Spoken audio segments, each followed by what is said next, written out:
बिंदी ते चालू है अभी भी हम। हेलो फ्रेंड्स, कैसे हो आप सब? बिंदी इस सभी तरह को ना सुबह का बनाऊंगी। Ram Ram, good morning. आप सभी का दिन मंगल में रहे। और अभी भाइयों सुबह उठ के पूरे बोकर की हेल्प लेके बाहर निकला हूँ क्या सेकंड की बनानी है? और अभी 35 की आएगी। आप एक्सरसाइज कर लिया जाए।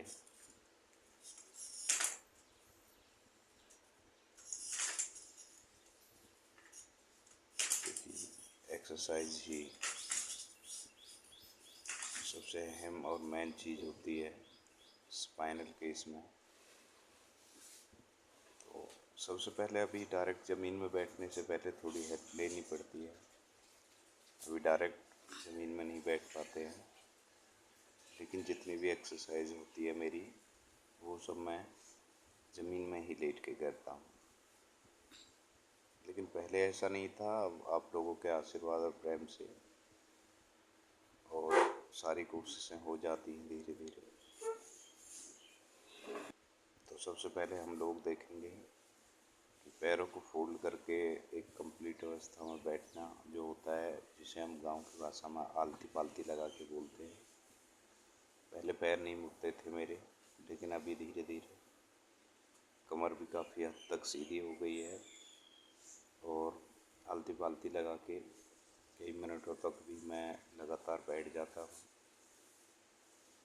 ऐसा बैठने से मांसपेशियाँ जो होती हैं हमारी सभी खुलती हैं। और अभी करना क्या है, एक बार लेफ़्ट पैर को डाउन रखिए और एक बार राइट पैर को डाउन रखिए और थोड़ा अपने हाथ पैरों को हिलाइए।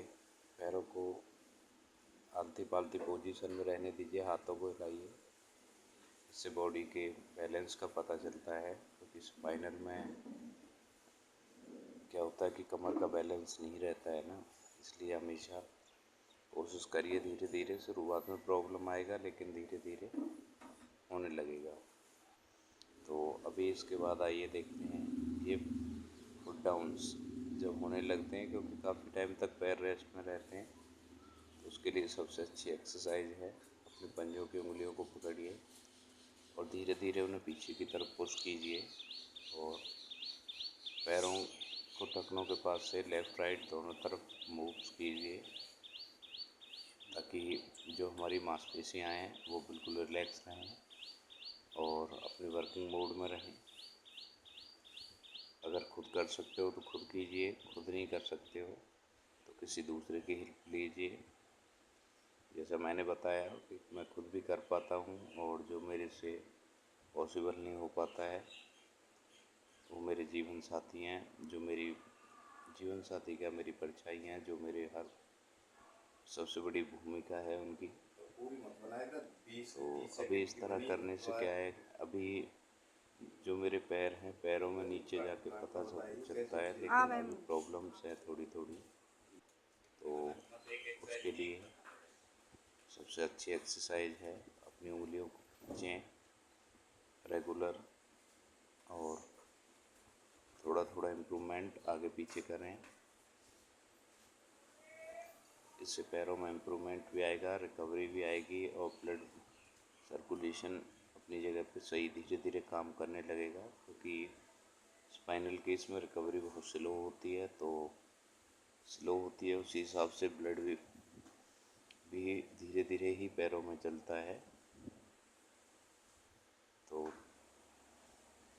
जितनी बार आप दिन में कर सकते हो, पॉसिबल है, आराम से उतना कीजिए। और मोस्टली मैं एक बात कहना चाहूँगा कि कभी भी प्रेशर डाल के, दबाव डाल के ना करें, फोर्सली ना करें। जितना बॉडी एफर्ट करती है, इजीली जो हो सकता है उतनी एक्सरसाइज लें, धीरे धीरे करें। आज कम होगा तो कल थोड़ी ज़्यादा भी होगी, और इसी तरीके से करते रहिए।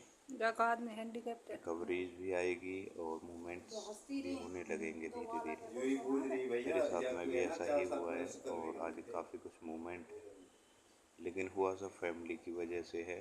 उन्होंने रेगुलरिटी मेरी कभी बंद नहीं होने दी। हमेशा रेगुलरिटी में रहिए। जितनी अच्छी रेगुलरिटी होगी उतना अच्छा वर्क भी होगा, उतनी अच्छी रिकवरी भी होगी।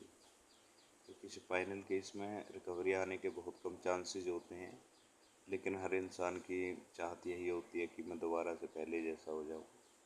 लेकिन पहले जैसा हो या ना हो ये तो ऊपर वाले की मर्ज़ी है, लेकिन हमारा जो दायित्व है, कोशिश है, वो हमें बरकरार करते रहनी चाहिए।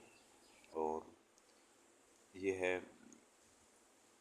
अभी ये घुटनों के लिए, जैसे काफ़ी लंबे टाइम तक हम लोग रेस्ट में रहते हैं तो हमारे घुटने अनलॉक की प्रॉब्लम आने लगती है, घुटने जाम होने लगते हैं, मांसपेशियाँ कट जाती हैं। तो उसके लिए सबसे अच्छी एक्सरसाइज है, अगर किसी का सर्जरी या ऑपरेशन जल्दी हुआ है या चोट जल्दी लगी है तो इसको बेड पे भी किया जा सकता है, ज़मीन में भी किया जा सकता है, जिस भी अवस्था में आप हो।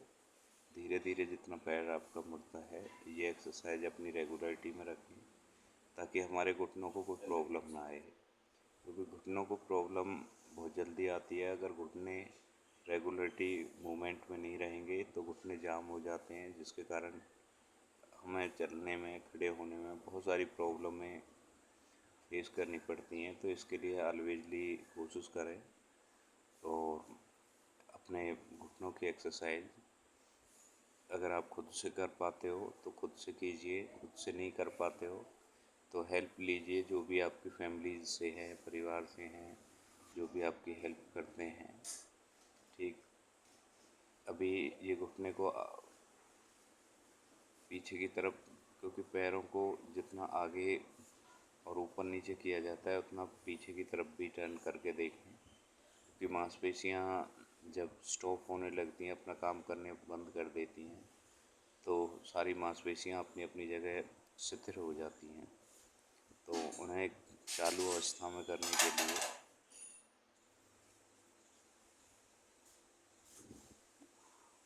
जो पॉसिबल है वो कीजिए, और पॉसिबिलिटी से ही रिकवरी आती है।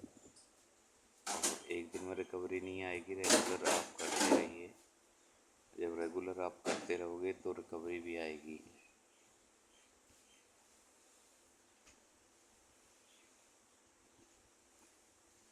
कई बार एक्सरसाइज के दौरान बहुत से लोगों को मैंने देखा है कि दर्द होता है, प्रॉब्लम्स होती हैं। तो भाई दर्द नहीं होता है, मांसपेशियाँ रेस्ट में आ जाती हैं, तो उसके कारण ऐसा होता है। ये मेरी खुद की अभी रिकवरीज है। पैरों में इतनी ताकत आ गई है कि पैर अपने आप से करीब 1 फीट ऊपर हो जाते हैं।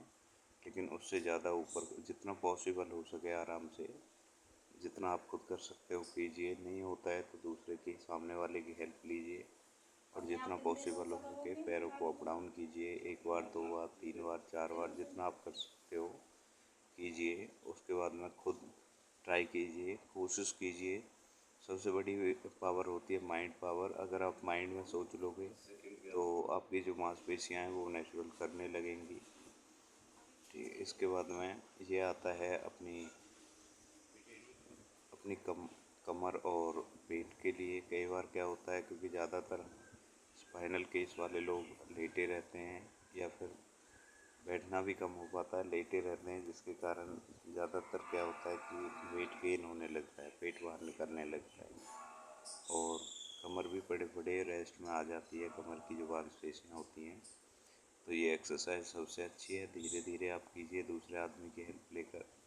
उससे कमर की मांसपेशियाँ भी आपकी खुलेंगी और अपनी अपनी जगह पे आएंगी। और दूसरा, जो पेट को जो बाहर निकलने, जो पेट ओवर वेट के कारण बाहर होने लगता है, तो वो ओवर वेटिंग बर्न होने लगती है, और जिससे कि पेट हमारा सही भी रहेगा और वेट भी कवर्ड रहेगा। क्योंकि अगर स्पाइनल केस में हम लोगों का वेट ज़्यादा हो जाता है तो चलने और खड़े होने में, जब भी हम अपनी प्रैक्टिस या कोशिश करते हैं तो बहुत सारी परेशानियों को हमें फेस करना पड़ता है।